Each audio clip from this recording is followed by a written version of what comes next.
Sebelum lanjut, bantu tekan tombol subscribe dan like channel ini jika sudah.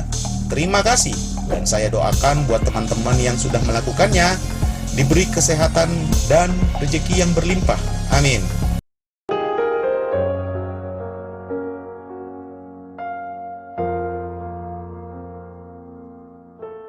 Sejak saat itu kami berdua sering lembur bareng sampai jam 8. Namun ketika mau pulang, Mbak Nadia selalu menolak jika aku mau antarkan. Dia lebih memilih naik angkot atau ojek online lainnya.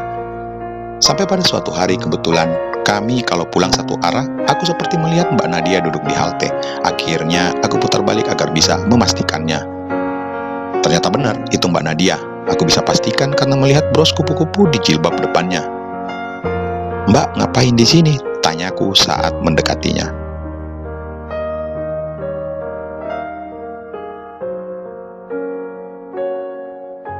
"Nggak apa-apa, Den, nggak apa-apa." Dia seakan mengusap air matanya.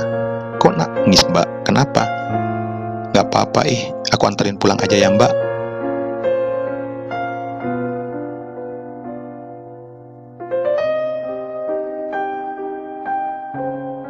Aku lagi nggak mau pulang. "Lah, kenapa?" Aku memberanikan duduk di sampingnya. "Mbak, lihat nih, udah jam 8 malam. Kalau aku jadi tukang angkot nih ya, lihat cewek cantik malam gini, diam sendirian, ya aku karungin lah."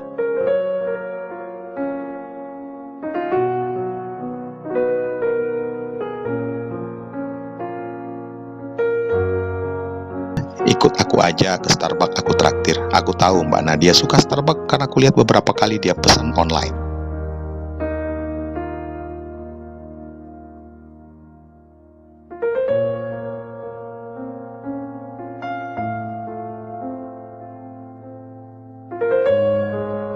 Pendek ceritanya, setelah aku ajak ini itu barulah dia mau aku ajak. Akhirnya di Starbucks dia menceritakan sedang bertengkar dengan suaminya karena sering lembur belakangan ini. Bahkan suaminya bilang nggak usah pulang, dasar.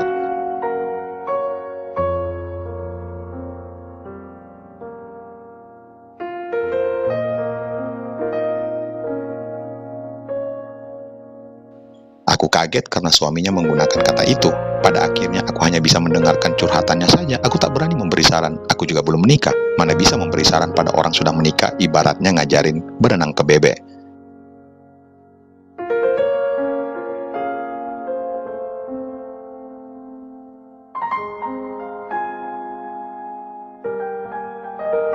Setelah jam 10, aku rayu dia agar mau pulang, tapi dia nggak mau. Aku ajak ke kosan juga, dia malah bilang takut diapa-apain. Akhirnya aku paksa dia pulang sampai aku dan main tarik-tarikan sambil bercanda. Barulah dia mau pulang setelah kuingatkan anaknya yang nungguin di rumah. Kami sampai di rumahnya jam 11 malam. "Mbak, bilang aja dianterin ojek online-nya, kalau bilang teman kerja malah makin bikin ribet nantinya." "Iya, makasih ya, Den."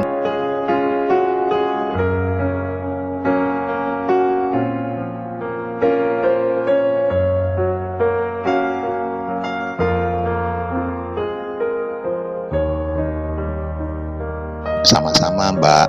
"Idih, gombal, sana pulang," dia bilang sambil berlalu meninggalkanku.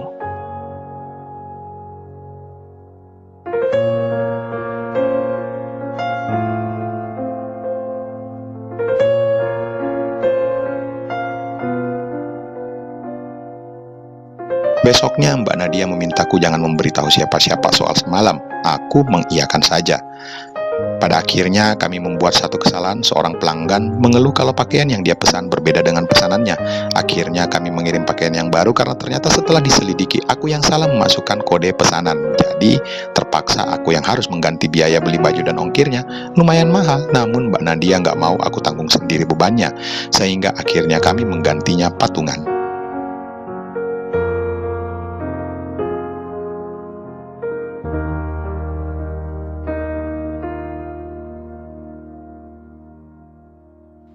Dari situ aku mulai makin menyukainya. Sejak saat itu aku sering makan bareng Mbak Nadia. Kadang kami makan di luar, kadang Mbak Nadia yang bawain makanan dari rumahnya untuk porsi berdua. Sehingga kami sering makan berduaan di tempat yang orang tidak tahu. Aku selalu memuji makanannya enak sekali dan aku selalu bilang semoga istriku nanti masakannya seenak ini. Saat aku sadar seorang perempuan berani makan berdua dengan, tentu ada dorongan yang membuat dia nekat seperti itu.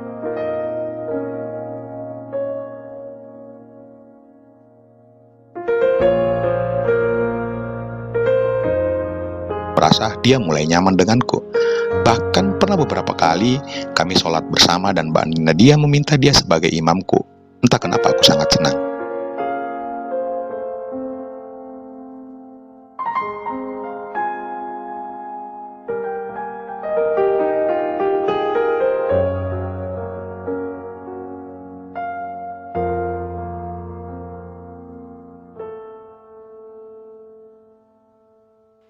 Sudah 4 bulan aku bekerja di sana. Aku bersyukur kini penghasilanku sudah bisa mencukupi hidupku sendiri. Bahkan aku juga sering kirim uang untuk adikku yang masih SMA. Ibuku memang nggak minta uang dari gajiku. Mereka selalu menolak kalau aku mau kirim uang. Mereka hanya bilang buat adikku saja. Jadi sekarang aku yang selalu memenuhi kebutuhan adikku sekolah.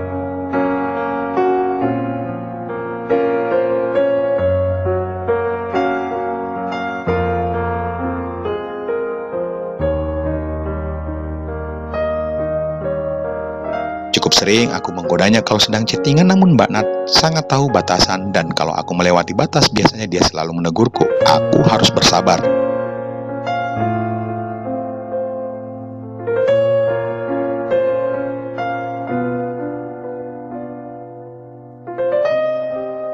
Biasanya chattingan kami hanya sebatas pembahasan kerja saja, tidak pernah sampai melebar kepada hal lain. Sampai suatu malam aku ingat itu malam Jumat.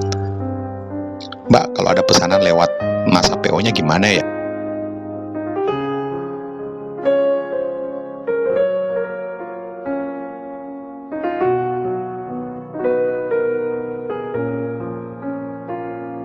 Lewat berapa hari, Den? 3 hari lewat masa PO.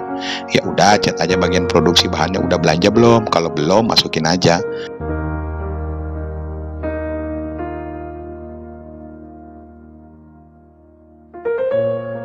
Kata Kang Asep udah belanja Mbak, udah semua, jadi gimana? Ini chat terakhirku sekitar jam 19.34. Lama sekali aku menunggu jawabannya karena pelanggan sudah menunggu. Akhirnya aku balas saja pesanannya, diterima tanpa pikir panjang. Ya udah, bilang aja udah nggak bisa, Den. Mbak Nadia baru balas jam 10 malam. Aduh Mbak, aku udah bilang pesanannya diterima. Yah, gimana tuh kalau gitu? Biasanya tim produksi cuma belanja sekali aja.